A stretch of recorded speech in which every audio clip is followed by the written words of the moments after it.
Colossenses 3, versículo 12. Eu quero que vocês leiam comigo. 3:12. Amém? Então diz assim a palavra do Senhor. Primeiro, Paulo vem falando aí da santidade, do amor fraternal, que nós não deveríamos viver como gentios, né? E aí quando chega no versículo 12, ele diz assim: revesti-vos, pois, como eleitos de Deus, santos e amados, de entranhas de misericórdia, de benignidade, humildade, mansidão, longanimidade, suportando-vos uns aos outros e perdoando-vos uns aos outros, se alguém tiver queixa contra o outro, assim como Cristo vos perdoou, assim fazei vós também. E sobre tudo isto, revesti-vos de caridade, que é o vínculo da perfeição, ou de amor, né?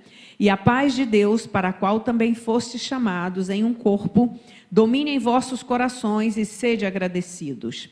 A palavra de Cristo habite em vós abundantemente, em toda a sabedoria, ensinando-vos e admoestando-vos uns aos outros, com salmos, hinos e cânticos espirituais, cantando ao Senhor com graça em vosso coração.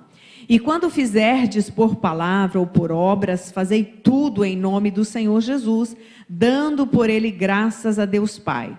Vós, mulheres, estáis sujeitas a vossos próprios maridos, como convém no Senhor, e vós, maridos, amai as vossas mulheres, e não vos irriteis contra elas. Vós, filhos, obedecei em tudo a vossos pais, porque isto é agradável ao Senhor. Senhor, obrigada, Deus, pela tua palavra. Nós te adoramos, nós te agradecemos, porque sabemos que a tua palavra nunca volta vazia, Pai. Nem que seja um coração, uma mente, ela alcança e ela produz frutos, Senhor.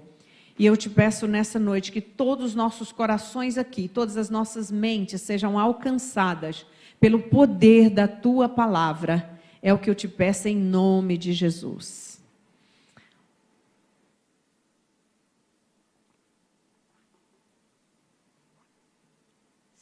Revesti-vos.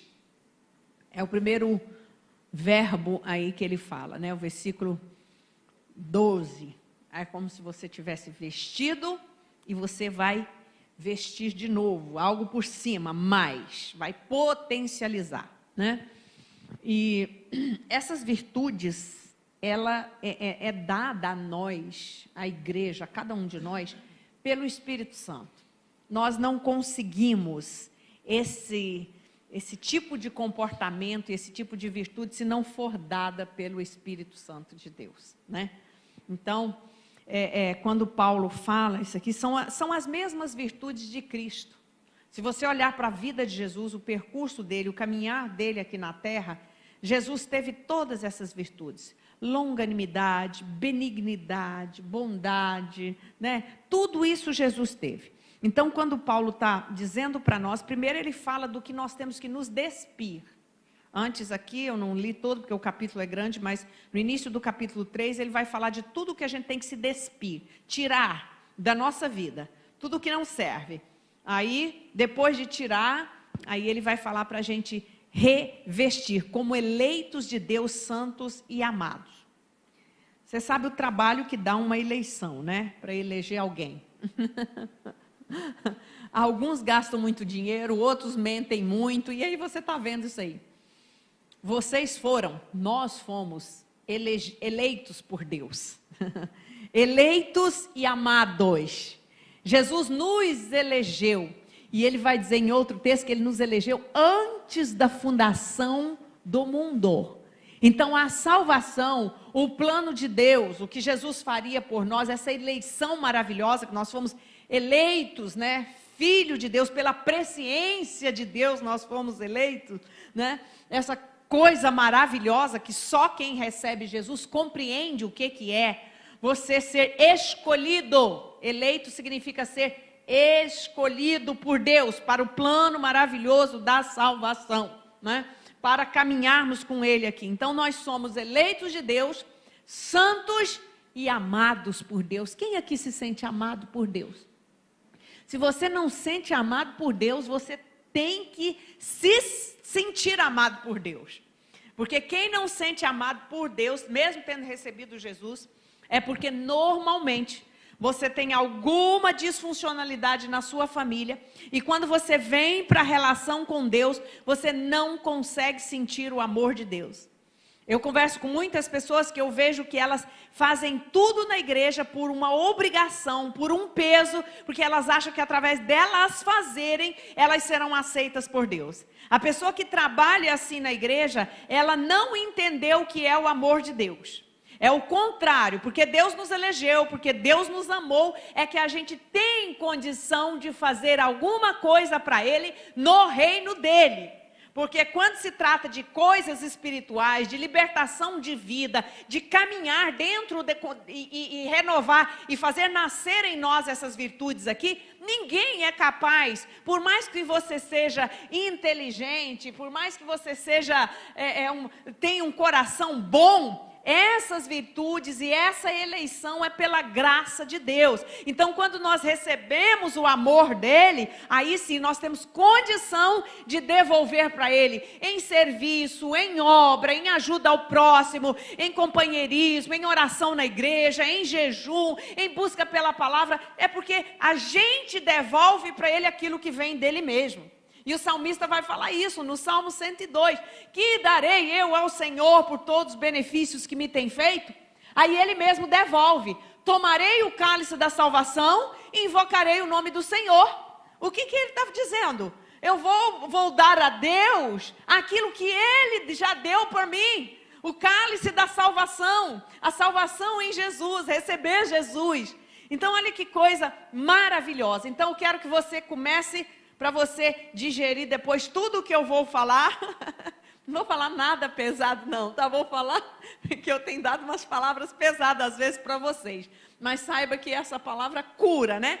Eu vou falar de ser amado por Deus, de semear amor na sua família, né? Então, como eleitos de Deus, santos e amados, né? A Bíblia vai dizer em Romanos 5,5, Paulo dizendo, né? Aliás, essa é uma expressão, é um vício de linguagem que eu tenho. Vai dizer, entendeu? É um vício de linguagem, é errado, né?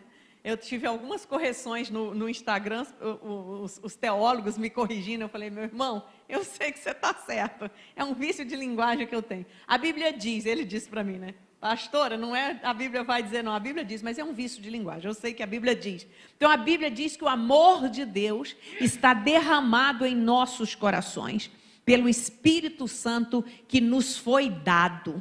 Como é que pode você às vezes conviver com coisas tão drásticas, com embates tão difíceis, se a Bíblia diz que o amor de Deus está derramado nos nossos corações? O que é isso? Que contradição é essa, né? E olha, esse verbo derramar, ele está no tempo pretérito perfeito contínuo. Se tem algum professor de português, verbo é a coisa mais difícil no português, né?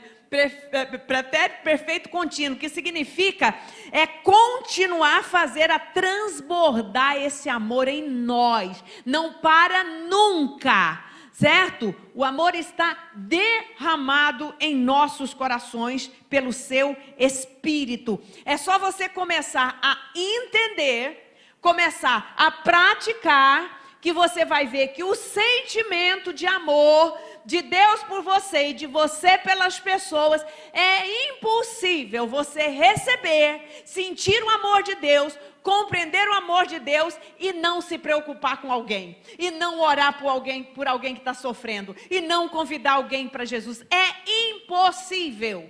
Todos os dias nós temos pessoas para orar, pessoas para falar, pessoas para aconselhar, porque o amor de Deus que está derramado nos nossos corações, Ele faz isso conosco, né? Então, o amor, ele vai dizer, né, que o amor é o vínculo, ou seja, é aquilo que une, o vínculo da perfeição, é aquilo que marca. O amor é o que une todas as demais virtudes. É por isso que Paulo vai falar em Gálatas 5, né, sobre o fruto do Espírito. E a primeira qualidade do fruto do Espírito é o quê? Amor.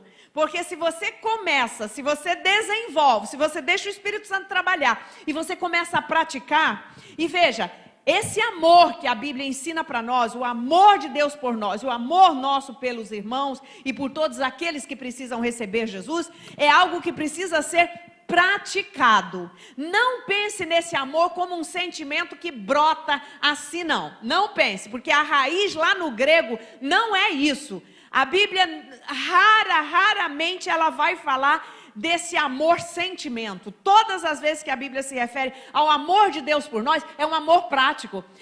Deus amou de tal maneira que Ele fez o quê? Deu o seu Filho para morrer por nós. Olha a praticidade. E Ele deu o quê? O seu Filho único, aquilo que Ele tinha de mais precioso, Ele deu. Isso é um amor prático, que se traduz numa virtude prática do dia a dia. E o amor em família, ele tem que ser assim, ele tem que ser dessa forma, ele tem que ser praticado. Sabe aquela expressão? É uma das expressões que eu mais ouço nesses 20 e tantos anos trabalhando com família.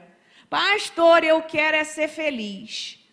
Olha, Deus não te chamou, não existe essa expressão na Bíblia, que Deus te chamou para ser pobre de espírito, Deus te chamou para chorar, Deus te chamou para ser pacificador, te chamou para ser misericordioso. Você fazendo isso tudo, você vai encontrar felicidade. Bem-aventurados, felizes são os que choram.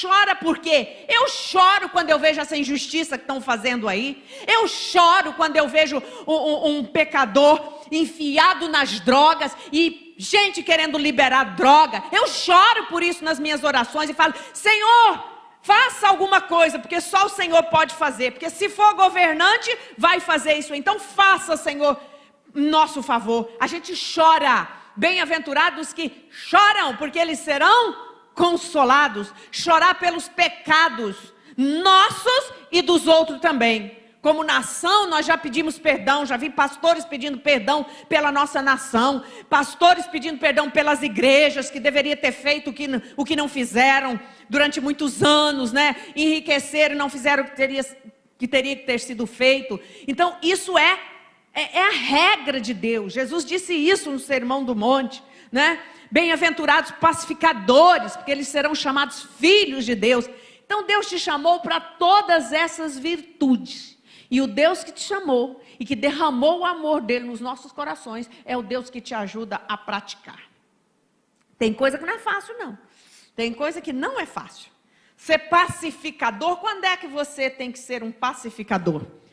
Quando se levantam contra você, quando querem te prejudicar, quando vai lá, faça uma calúnia com você. É nesse momento, calça os pés na preparação do evangelho da paz e seja um pacificador. É bem verdade que em alguns casos, em algumas questões, você não vai conseguir. Porque Paulo também vai falar em Romanos que se depender de vós, tendes paz com todos. A preposição se significa que em algum momento você vai querer ter paz com alguém, você vai pedir perdão a alguém, mas a pessoa não vai corresponder a você. Mas eu sei de uma coisa: Deus vai aceitar a minha parte, a minha intenção, aquilo que eu estou, aquilo que você está fazendo diante dele. Então, queridos, o amor é essa conotação que ele tem na palavra de Deus. E nós podíamos parar aqui só falando do amor, né? Porque ele é maravilhoso. Mas o amor, o sentimento de amor de Deus derramado em nossos corações, ele é uma virtude que une todas as demais. E ele é uma virtude. Se é virtude, não é sentimento. Virtude a gente recebe do nosso Senhor. A gente vem dele para nós, pelo poder do Espírito Santo, nós alcançamos essas virtudes. Quando ele diz, revesti-vos, né, de amor, que é o vínculo da perfeição, e a paz de Deus para a qual fostes chamados em um corpo, domine em vossos corações.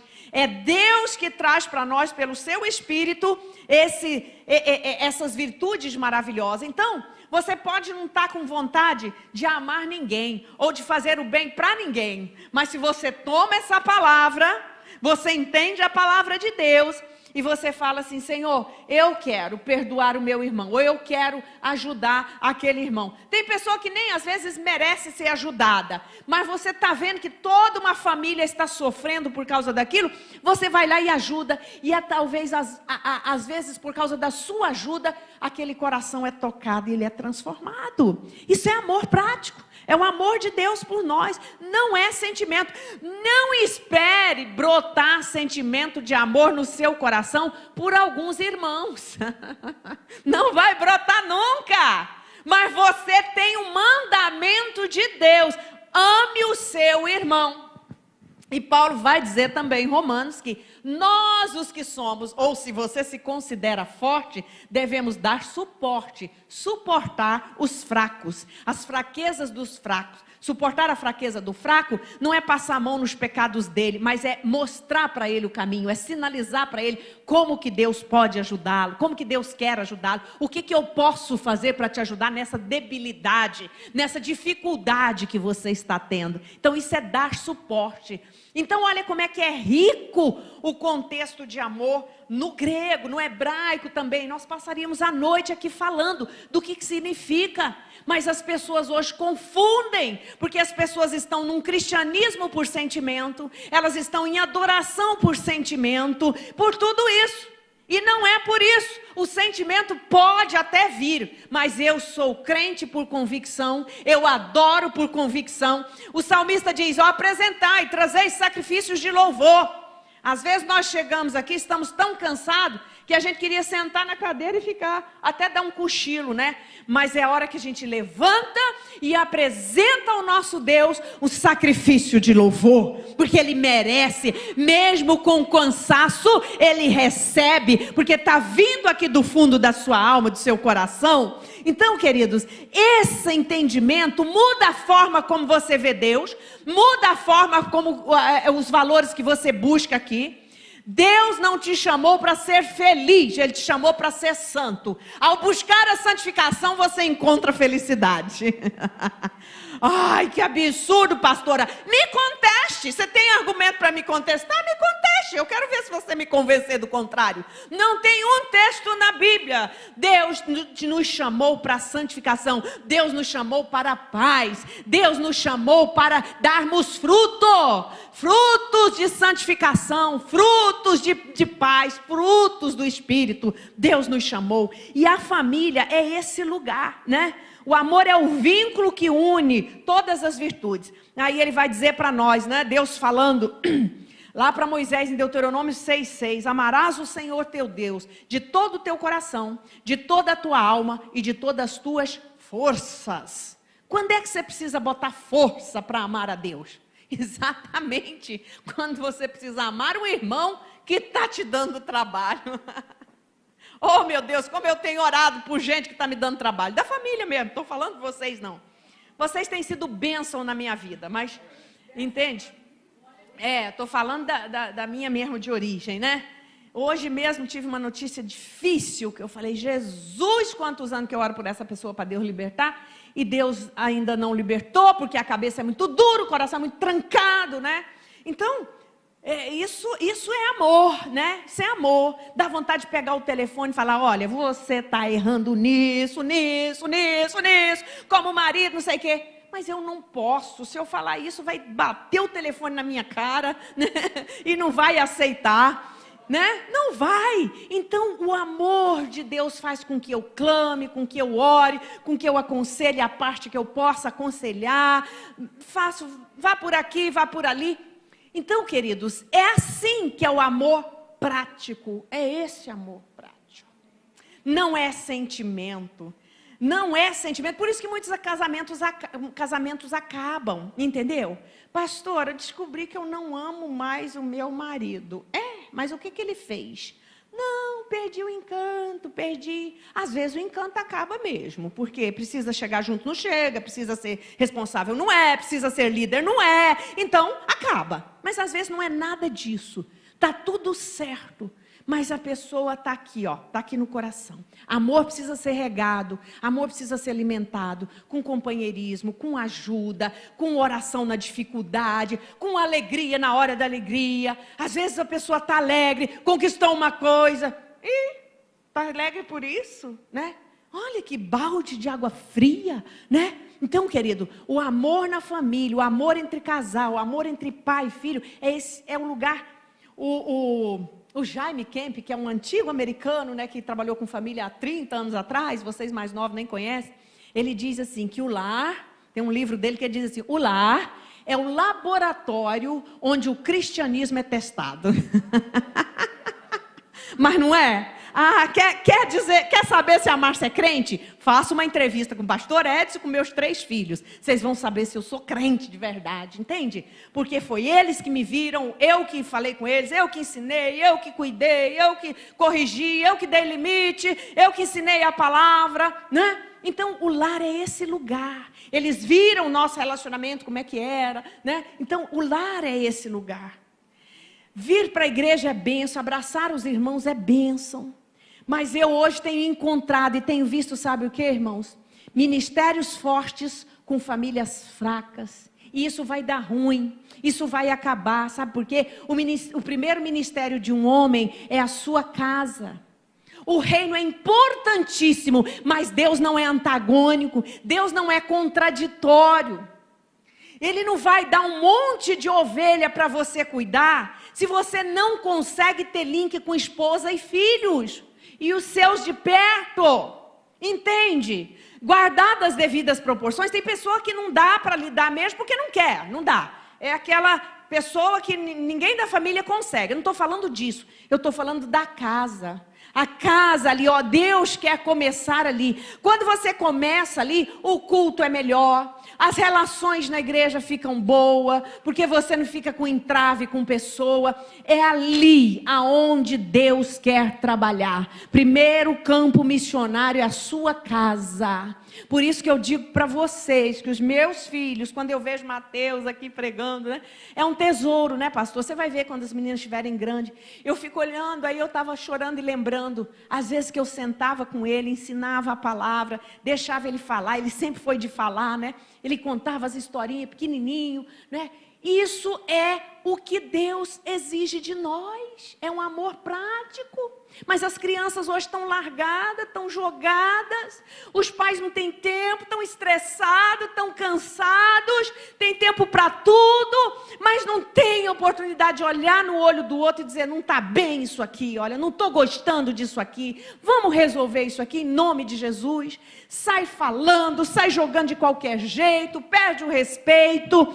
Então nós precisamos, em nome de Jesus, exercitar o amor. Revesti-vos como eleitos de Deus, santos e amados, de entranhas de misericórdia. Olha que termos fortes que Paulo usa aqui em Colossenses, para mostrar para nós o que Deus quer fazer em nós. Mas precisa deixar Deus trabalhar. Uma das coisas mais difíceis para você é pegar esse egozinho, essa vontade própria e entregar na mão de Deus. Não é fácil isso.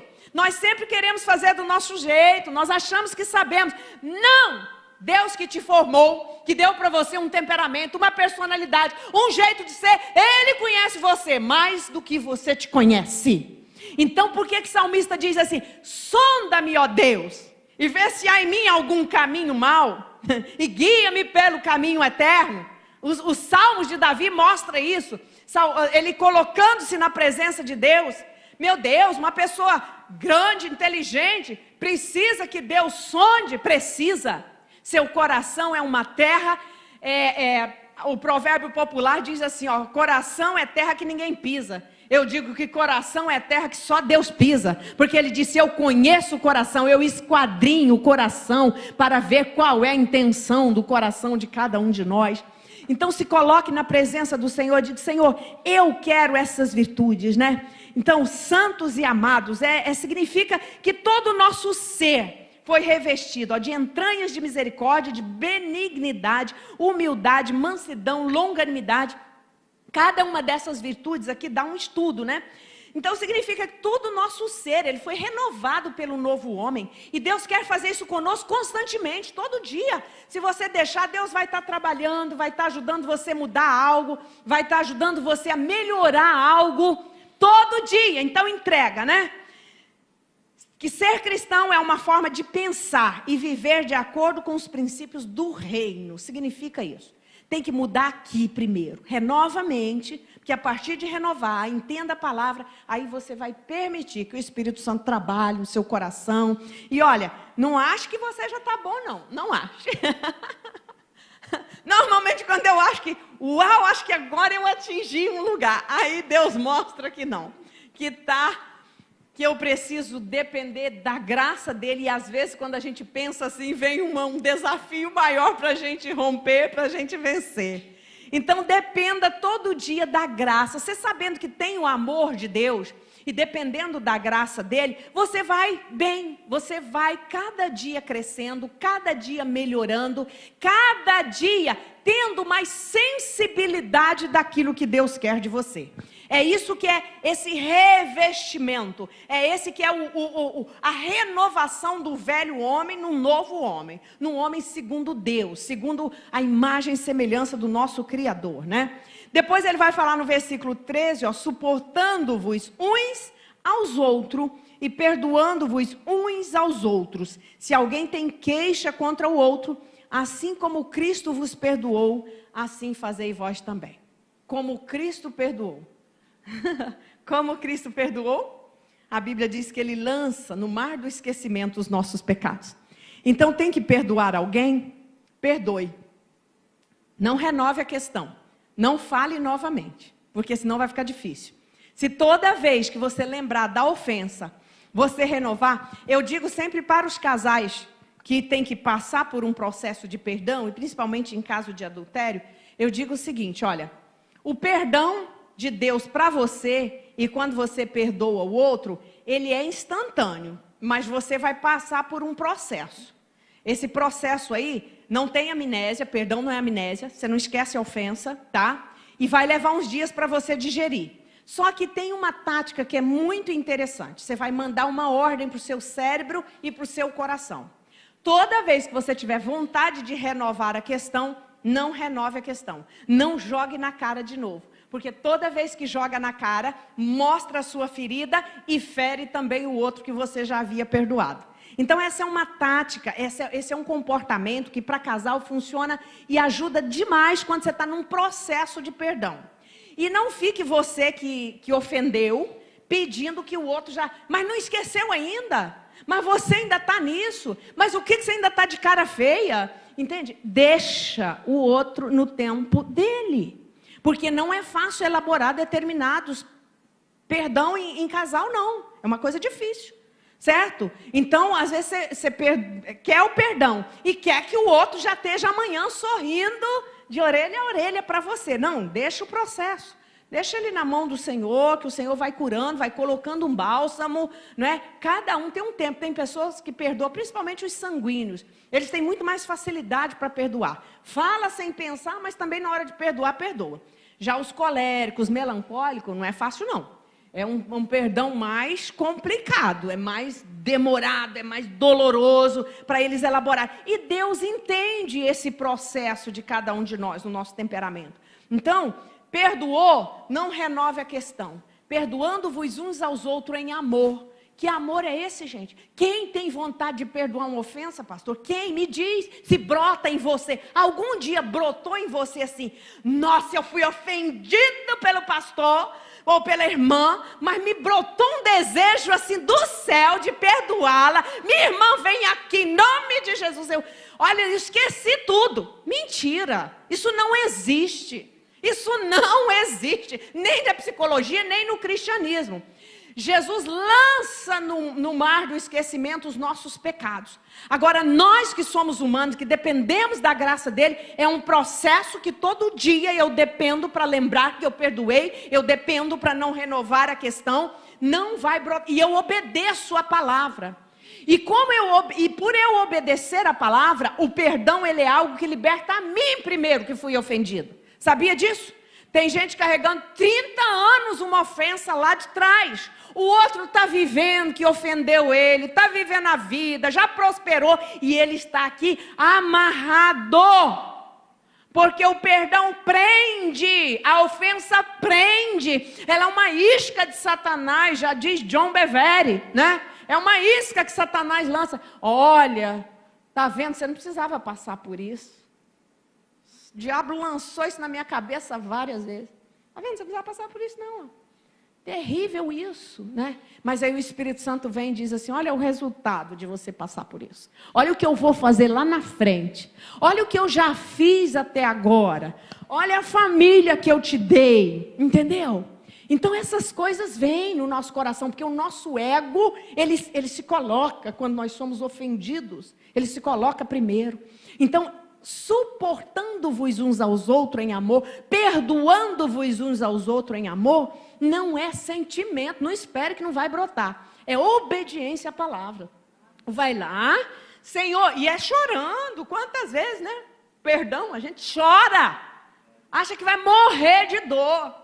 Senhor, o Senhor viu como é que foi, que ele falou comigo, que ela falou comigo, viu, Senhor, como foi terrível. Pode falar, Deus vai te ouvir a sua ladainha, mas no final ele vai falar: meu filho, agora perdoei, assim como eu te perdoei. Oração do Pai Nosso, perdoa as nossas dívidas, nossas ofensas, como nós temos perdoado os que nos têm ofendido. Tem gente que não pode fazer a oração do Pai Nosso, porque não consegue perdoar. E lamento dizer que quem não perdoa não entra no céu. Está escrito na palavra. Porque a condição para Jesus me perdoar, para eu entrar no céu, é que eu perdoe quem me ofendeu. Então, meu irmão, nós não temos opção. Os verbos estão todos no imperativo, ó, ordem, perdoai, suportai, fazei morrer os membros que estão sobre a vossa carne. Verbos no imperativo me dá até um arrepio, porque é ordem, eu não tenho escolha. Maridos, amai, e não vos irriteis contra ela.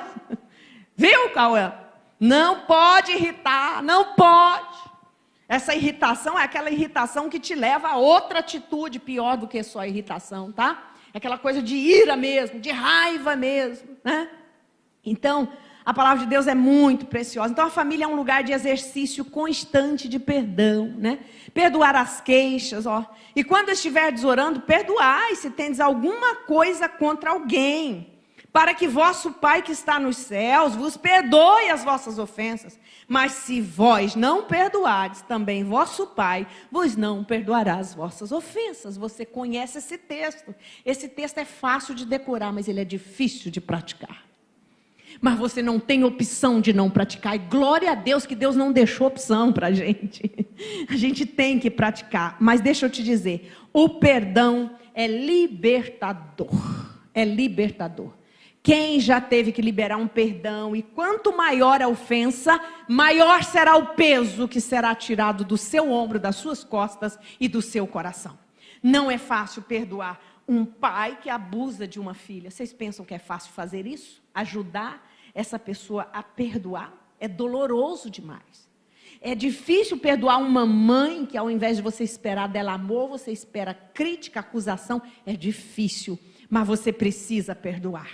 Porque é assim que vai começar a processar a liberação do seu coração. E sobre tudo isso, versículo 14, revesti-vos de amor, que é o vínculo da perfeição. Não é possível amar sem sacrifício, sem disciplina. Não é possível amar sem perdoar. Não é possível. Não é possível. Amar é uma decisão. Perdoar também é uma decisão. É impossível. É impossível. Esse amor aí, cantado, falado e praticado no mundo, amor irresponsável, não. Amor caminha juntinho com responsabilidade e compromisso. Tanto o amor de Deus por nós, o amor nosso por Ele, e o amor entre marido e esposa também, pai e filho. Tem responsabilidade, tem disciplina, tem perdão, tem correção, tem limite. Esse amor que não pede nada em troca, esse amor que você pode fazer o que quer, nós não merecemos o amor de Deus. Nós podemos ser infiéis, que Ele vai permanecer nos amando. Mas quando você conhece a palavra, ele se recusa a deixar você no mesmo lugar. Porque o pai que ama, ele faz o quê? Corrige. E tem lá no livro de Hebreus, deixa eu ver se eu anotei, que vai dizer que ele açoita. Aqui, Hebreus 12, 5. Já vos esqueceste da exortação que argumenta convosco como filhos? Filho meu, não desprezes a correção do Senhor. E não desmaies. Tem alguém desmaiando porque o Senhor corrigiu. Tem alguém desmaiando porque o pastor chamou atenção. Não desmaie diante da correção, quando por ele fores repreendido. Porque o Senhor corrige a quem ama e açoita a qualquer que recebe por filho. O que é um açoite, gente? É uma coça. Sabe quando Deus usa na pregação para falar com você? Você não escuta. Deus manda um mensageiro para falar com você, você não escuta. Deus manda alguém que não te conhece, até o ímpio. Sabia que ímpio já falou para mim? Já falou. Usado por Deus, é a mula. Deus usa a mula para falar conosco. Aí você não ouve. Aí Deus tem que engrossar isso aí. Ele tem que apertar, é o açoite. Aí o açoite vem de várias formas. Às vezes é em forma de doença. Eu já vi gente rico, orgulhoso, que Deus tirou tudo para salvar a alma dele. Eu já vi pessoa que endeusava o diploma e o status social, que Deus tirou também. Aí foi lá no fundo do poço. Que não sabia o lugar dela de esposa, que achava que o marido tinha que fazer tudo o que ela queria, que Deus puxou ela de alguma forma. Já vi Deus fazer porque Deus ama. O açoite de Deus não mata ninguém. Entenda isso. Deus açoita na medida certa. Ele não faz isso para te matar, ele faz isso para te dar vida, e vida com abundância, para que você entenda, porque se não for, e Deus sabe, a correção de Deus ela é perfeita. Tem pessoa que obedece. Lá em casa eu tive 3 filhos, um melancólico, uma colérica igual o pai e um fleumático igual a mim. O fleumático é aquele que tentava me convencer com a palavra dele, né? Mateus. Sempre foi líder e tal. O Jonatas era aquele que falava, ele obedecia. E a Milena era aquela que tinha 30 argumentos. Tinha hora que eu tinha que baixar a norma para ela e dizer assim: minha filha, agora eu não argumento mais com você. Agora você vai me obedecer, porque você tem que me respeitar como a sua mãe. Chega de argumento. Chega. E quando ela não queria me obedecer, eu chamava o pai para ajudar, entendeu? Normalmente eu dava conta, mas às vezes ele tinha que entrar na jogada, porque o negócio era sério. Então, ela falava assim: olha, mãe, você fala com... Olha o jeito que você fala com o Jonatas, mãe. Ah, ele é seu caçulinha querido, né? E o filho do meio, vocês sabem que tem isso, né? Dizem que o filho do meio, psicologicamente, ele fica espremido. O primogênito é o primogênito, o caçulinha é o último, o do meio ficou ali naquele lugar, meio no limbo, sabe? Então ela falava: olha o jeito que você fala com o Jonatas, mãe. Eu falo: minha filha, eu falo com o Jonatas assim, porque basta eu olhar para o Jonatas, ele está me obedecendo. Jonatas nunca levantou a voz comigo, minha filha. Você me peita, você discute comigo, eu tenho que chamar seu pai. Então, para você é outra regra. A regra do Jonatas é uma, para você é outra, para o Mateus é outra. E Deus trata você desta forma, personalizado. Ele sabe como você é, ele sabe onde dói, ele sabe onde você tem mais força, ele sabe onde você é mais fraco. Então, queridos, Deus te ama, Deus te conhece, Deus te chama pelo nome, Deus não te abandona, Deus te corrige, porque Ele é teu pai, e pai que ama corrige. Agora, à medida que você vai ficando adulto, maduro, você não vai precisando mais da correção do pai, vai ficando tudo bem, você vai amadurecendo, a correção diminui, né? Você passa a ajudar esse pai, você passa a cooperar com ele, mas nós... perto e diante dessa relação com Deus, enquanto estivermos aqui, seremos corrigidos por Ele. Porque depois Ele vai nos dando autoridade, né? Aí vai nos dando coisa para fazer. Aí como líderes, Ele nos corrige. Oh, meu Deus, quantos chicotes que eu já levei do Senhor. Quanto para aprender, né? Glória a Deus que hoje eu estou bem melhorzinha, sabe? Já aprendi bastante, mas ainda tem coisa para aprender e eu sei que Deus vai me corrigir. E eu quero aceitar a correção de Deus, porque eu estou aqui sendo preparada para ir morar com Ele. Então, olha que coisa linda. Não tem correção sem amor, né? Correção é sinal do amor de Deus, é sinal que somos filhos, é sinal de propósito que Ele tem conosco, é sinal que nós compartilhamos a sua santidade, por isso Ele nos corrige. Quanta coisa preciosa que tem nesses textos, né? Então, o amor é uma marca dos filhos de Deus. 1 João 3,10. Nisto são manifestos os filhos de Deus e os filhos do diabo. Qualquer que não pratica justiça e não ama seu irmão, não é de Deus. Gente, que palavra forte, não é? Eu acho esse texto muito forte. Porque para quem João está falando isso aqui? João está falando para gente de dentro da igreja. Nisso são manifestos os filhos de Deus. Aí entra lá naqueles níveis que nós aprendemos no discipulado da opressão maligna. Tem pessoa que está ficando oprimida, às vezes, porque não consegue amar e suportar um irmão que errou, que falhou e que precisava ajudar essa pessoa. Nisto são manifestos os filhos de Deus. Aquele que não ama seu irmão não é de Deus. Não é de Deus. E aqui ele está falando de irmãos do corpo, tá? Não está falando de irmão de sangue, não. Cuidado com a injustiça dentro de casa, porque essa é a mensagem que dele ouvimos, desde o princípio, que nos amemos uns aos outros.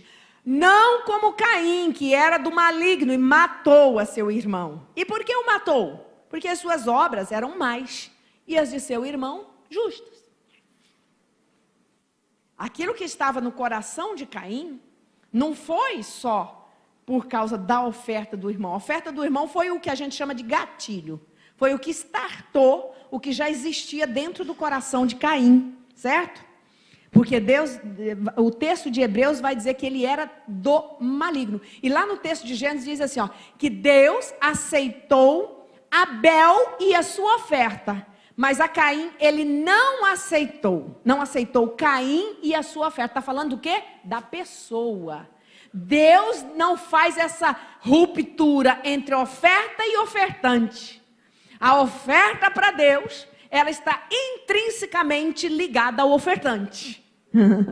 Totalmente. Por isso Jesus disse que se você for ao templo ofertar e lembrar que teu irmão tem alguma coisa contra você, deixa a oferta. E Jesus estava falando daquele pessoal que subia a Jerusalém para ir lá no templo ofertar. Longe, né, pastor? Subida, ó, íngreme, né? Deixa a oferta, vai lá, reconcilia-te com teu irmão, depois vem e faz a tua oferta. Deus está preocupado com o coração. Deus está preocupado com a pessoa. Porque oferta com o coração amargurado não tem valor para Deus. Não tem valor para Deus, né? Então, cuidado com essa injustiça dentro de casa. Semeando amor e colhendo restauração. Estratégia simples. Para nós mulheres, muitas vezes Deus nos dá estratégias simples dentro de casa. Uma estratégia maravilhosa que eu vejo na palavra de Deus, uma mulher, é Abigail. Abigail evitou uma matança na casa dela com coisas simples. Eu até tenho uma outra mensagem lá que eu anotei assim. Receita contra tragédia. 200 pães, cesta de passas e tal. Tem lá, eu botei a quantidade para parecer uma receita mesmo. Está numa outra mensagem minha lá. A receita de Abigail, né? Davi falou, vou matar todo mundo da sua casa. Mas o que ele quer? Aí vem o servo, né? Que faz mais ou menos o papel do Espírito Santo, né? Enviado por Deus a Abigail. Davi vai matar todo mundo porque Nabal não quis suprir o exército dele lá. Abigail disse, é verdade, mas o que ele queria? Comida. Ah, então peraí, me ajuda aqui, vamos pegar.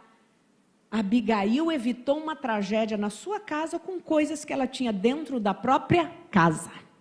E deixa eu dizer para você, o recurso que Deus tem para as famílias hoje está dentro da casa, no seu coração, na sua atenção, na sua comunhão com a palavra, no seu joelho em oração. Não fique pensando em estratégia mirabolante. A estratégia para livramento dos nossos filhos hoje são essas. Está tudo na tua mão. É a comunhão com a palavra, é uma vida de oração, é estar atento ao que seus filhos estão vendo, é colocar limite para eles no tempo que eles ficam nas redes sociais. Essas são as estratégias. Isso você não precisa fazer faculdade para saber, você não precisa fazer curso, nada disso. Você precisa só se colocar na presença do Senhor e dizer, Espírito Santo, me ajuda, porque eu quero evitar morte na minha casa, morte espiritual, morte de mentes que estão descambando para o outro lado. Vocês viram aqui domingo Mateus falando.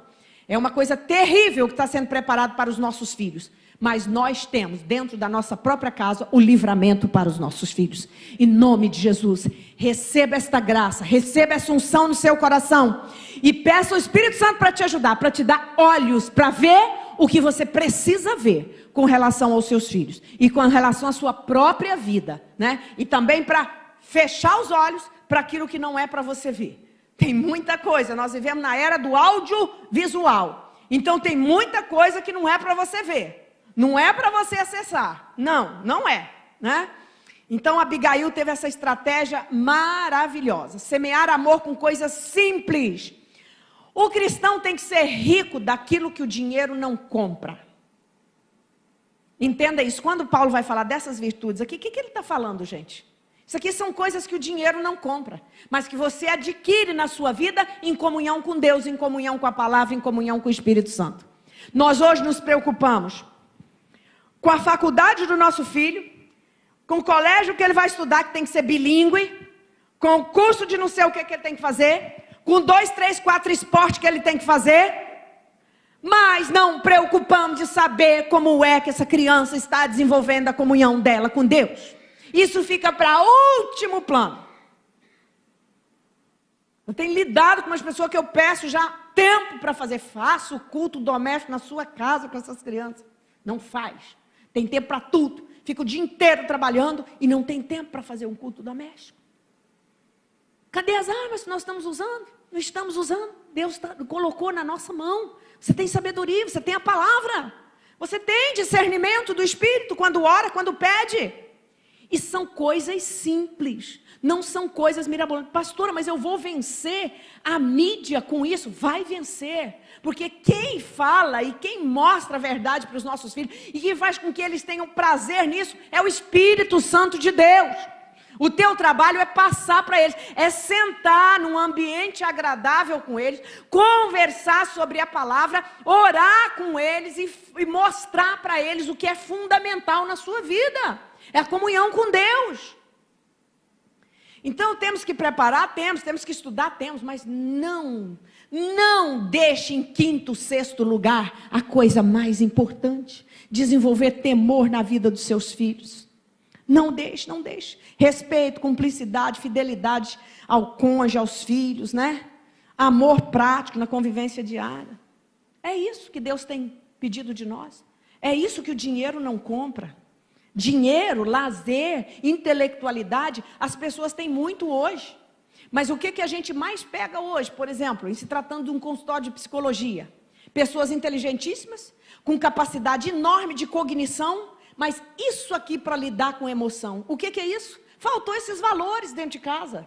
Faltou esses valores. Porque minha mãe é semi-analfabeta. Mas eu nunca vi uma mulher tão amável como a minha mãe. Tão querida como a minha mãe. Tão abençoada como a minha mãe. Minhas tias, todas são assim. Mal sabe assinar o nome. Mas são mulheres amáveis. Quando eu volto lá, eu passo muito tempo sem ver. Eu só tenho 3 tias vivas. 4 com a minha mãe. Eu fico impressionada com a bondade das minhas tias. É incrível. Elas só têm o básico, aquela casinha simples, uma aposentadoria mínima, mas tem alegria de botar um negócio na mesa para você comer. Se dá bem com todo mundo. Inteligência emocional. Inteligência emocional é a capacidade de lidar com as suas emoções e passar essas emoções para os outros nas suas relações. Isso é inteligência emocional. Agora, a palavra de Deus tem milhões de regras de inteligência emocional. Esse texto aqui, se nós fôssemos falar detalhadamente cada expressão, você ia ver isso. Mas por que nós não temos isso? Porque as pessoas não digerem a palavra. Querem coisa mastigada, querem coisa falada, chavões, e não querem digerir a palavra. Nós precisamos digerir a palavra. É a palavra que liberta, é a palavra que cura, é a palavra que solidifica, é a palavra que traz convicção. Emoção vem e vai. Emoção chega e acaba. Emoção vem e passa. Convicção não. As experiências que eu tive com Deus, ninguém me tira elas daqui, ó. Ninguém tira. Ninguém tira. Batismo com o Espírito Santo aos 17 anos. Tem 30 anos que eu estou lembrando do dia que Jesus me batizou com o Espírito Santo. Ninguém tira essa experiência. Entendeu? Então nós precisamos desenvolver nas nossas casas as virtudes e as coisas valiosas que o dinheiro não compra. E você não precisa de dinheiro. E Jesus disse: vinde, comprai sem dinheiro e sem preço vinho e leite, alegria e alimentação para a alma. É isso que a palavra traz para nós. É isso que a comunhão com Deus traz para nós. Então, queridos, eu queria deixar para você esta palavra. Olha uma palavra que o apóstolo Pedro deixou. E tem um livro lá em casa que fala sobre as filhas de Sara. 1 Pedro 3,5. É um texto tão, se for você olhar os conceitos do feminismo hoje, de tudo que está aí, você vai falar assim, mas que texto mais ultrapassado. Mas ele é tão atual, ele é tão atual. Porquanto na antiguidade era desse modo que as santas mulheres que esperavam em Deus costumavam adornar-se. Ah, ok, pastor, então nem leia, porque na antiguidade, lá atrás, nós estamos na pós-modernidade. Mas a palavra não muda. O conceito é o mesmo. Mudou o cabelo, mudou a roupa, mas a virtude que ele vai falar aqui é a mesma que a mulher da época de Abraão tinha e a de hoje que tem Jesus tem que desenvolver. Como se adornava as santas mulheres que esperavam em Deus. Elas eram dóceis. Estou falando aqui, eu acabei de falar das minhas tias, né? Cada qual com seu próprio marido, como Sara, que obedecia a Abraão e o chamava de Senhor. Ela chamava de Senhor porque naquele contexto era assim. Hoje você não precisa chamar seu marido de Senhor, mas obediência e submissão a ele, não mudou. Isso não mudou. Ele é líder, ele é cabeça. Deus colocou ele como cabeça, né? Delas sois filhas, se praticardes o bem, sem qualquer espécie de receio. Maridos, da mesma maneira, vivei com as vossas esposas a vida cotidiana do lar com sabedoria, proporcionando honra à mulher como parte mais frágil. Tratai-a com dignidade, porque sois juntamente herdeiros da mesma graça de vida, para que não se interrompam as vossas orações. Marido que maltrata a esposa, Deus não escuta a oração dele. Marido que não trata bem a sua esposa, Deus não escuta a oração dele. As orações ficam emperradas, impedidas. Tratai-as com dignidade, vocês são cordeiros da mesma graça da vida. E quando ela fala que a mulher vage mais fraco, mais frágil, é no sentido físico mesmo, tá? Eu falo que quem tem que pegar bujão de gás é o homem que pega. Quem tem que pegar no pesado é vocês que pegam, né? A gente pega a gente arruma a mesa, a gente bota a toalha. Dóceis, femininas, sejam femininas. Hoje está um bando de mulher masculinizada. Um bando de mulher com esse feminismo horrível. Eu não quero tirar o lugar de nenhum homem, porque o que Deus deu para ele não deu para mim, o que Deus deu para mim não deu para eles. Então a gente junto, a gente se complementa, a gente se completa, a gente vive a plenitude daquilo que Deus planejou para nós. Mas uma coisa diabólica, introduzindo isso na cabeça, na mentalidade das mulheres, e um bando de mulher frustrada, triste. Triste. Entende? Eu digo que eu amo quando o pastor Ed paga a minha conta, que ele quer pagar a minha conta, se eu tenho conta, eu quase não faço conta, mas assim eu amo. E se eu não trabalhasse, eu não teria nenhum problema em ele pagar as minhas contas. Entende? De vez em quando ele me pede dinheiro também, né? Eu dou para ele também, quando ele me pede. Dou com alegria, entende? Mas eu não tenho esse problema. Fiquei 10 anos cuidando dos meus filhos e ele bancando tudo. E eu era muito feliz sendo mãe. E pude ser mãe. Se você está sendo sua mãe, tem mulher hoje que chora, porque eu não estou no mercado de trabalho. Eu falo, mas você precisa estar, você tem que pagar o aluguel, você tem que comprar coisa. Não, meu marido quer que eu cuide das crianças. Mas o feminismo tirou as mulheres de dentro de casa. Tem mãe aí que está sendo mãe e pai, eu não estou falando para você. Mas você que pode ficar e cuidar, você está plantando uma geração de adoradores no coração dos seus filhos. Você está fazendo a missão mais importante aqui na terra. Pensa que a missão mais importante da Márcia aqui na terra é ser psicóloga? Ser pastora? A missão mais importante que Deus me deu, primeiro, ser uma boa esposa para o pastor Ed. Segundo, criar 3 filhos no temor do Senhor. A psicologia vem depois, e o pastorado também vem depois, tá? Porque não ia ser autêntico. Não ia ser autêntico. Não seria. E isso está acontecendo muito hoje na igreja do Senhor. Mas em nome de Jesus, você que está aqui, e que Deus vai chamar você para pastor, você que está me ouvindo aí, que Deus vai te chamar, você nunca inverta essas prioridades. Porque eu tenho certeza que Deus te dará um ministério feliz, abençoado e com a unção dEle. E o inimigo não vai achar brecha para derrubar a sua casa. Em nome de Jesus, precisamos pedir ao Senhor, fique de pé, precisamos pedir ao Senhor a graça, o discernimento e a sabedoria para a gente se revestir. E o último versículo que eu li aqui: vós filhos, obedecei em tudo vossos pais, porque isto é agradável ao Senhor. E é o primeiro mandamento com promessa: obedecer, pai, honrar pai e mãe. Do filho que honra pai e mãe tem uma vida abençoada, tem uma vida próspera, tem uma vida abençoada na sua família. É como se o padrão fosse sendo reproduzido. E quando Deus diz lá, né, que Ele odeia o divórcio, em Malaquias, porque Ele buscava uma geração de piedosos, é porque hoje nós estamos convivendo com isso também. Muitos divórcios e a ruptura emocional no coração dos filhos. Tem filho que elabora e tem pai que elabora bem, mas tem filho que não consegue. Eles questionam, principalmente o divórcio na adolescência. Os adolescentes questionam muito se vale a pena casar.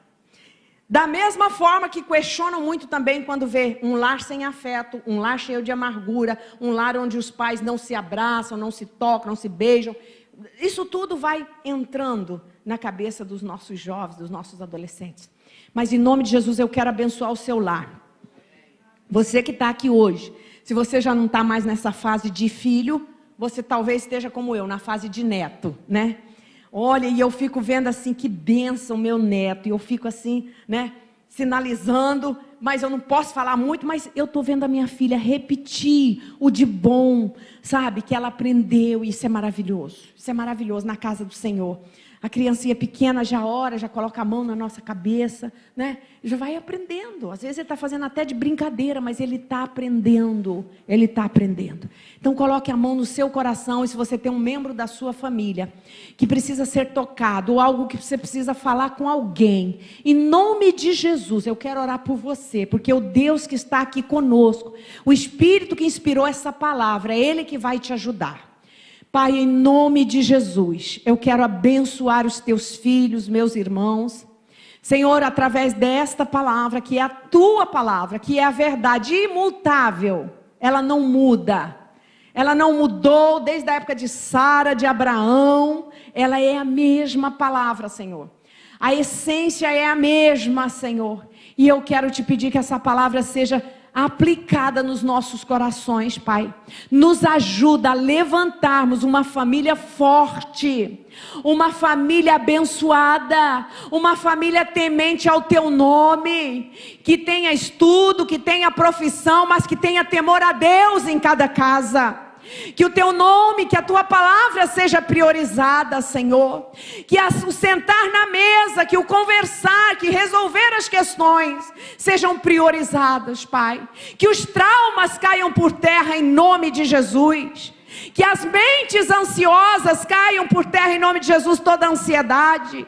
Que todo transtorno, déficit de atenção, que as crianças hoje, é um sem número de crianças com esses problemas, Pai.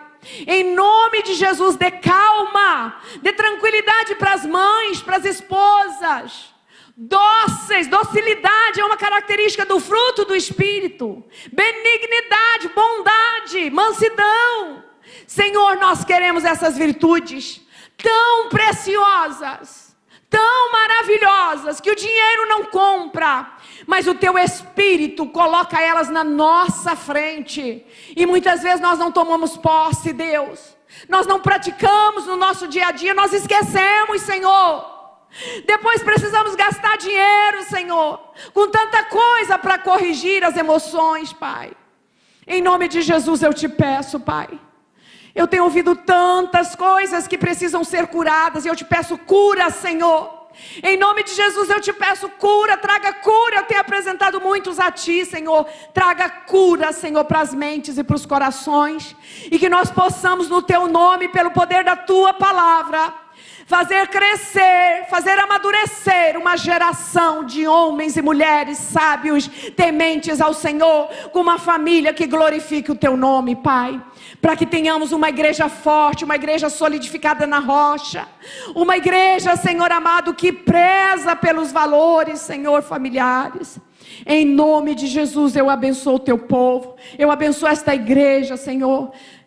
Apresentamos a Ti a família do nosso pastor. Guarda Alice, guarda Ana, Senhor. Guarda a pastora Aline, que a vida delas, Senhor, possam exalar o perfume de Cristo, o amor do Senhor, e que essa igreja possa ter aqui, Senhor, um trabalho abençoado com famílias, Deus. Abençoa o Fabinho, Senhor, sua esposa, que estão na frente desse trabalho. Que o ano que vem possa ser um ano de grande bênção para os casais e para as famílias nessa igreja, Pai. Seja um ano de restauração, Senhor. Seja um ano de frutificação dos frutos espirituais da graça do Senhor na nossa vida. Oh, Pai, em nome de Jesus eu oro. Em nome de Jesus eu creio nesta palavra. E eu sei que ela vai frutificar para a honra, glória e louvor do Teu nome, Pai. Sonda os nossos corações nesta noite, Pai. Nós nos entregamos na Tua presença, sem nenhuma resistência, porque o Senhor nos conhece, Jesus. Não precisamos nos esconder de Ti. O Senhor conhece nossas fraquezas e nossas virtudes. Deus, e aqui estamos, dependentes de Ti. Queremos fazer a Tua vontade e queremos nos revestir do amor, que é o vínculo, é aquilo que marca a perfeição em Cristo Jesus, Pai. Muito obrigada, Deus, em nome de Jesus. Amém, Senhor.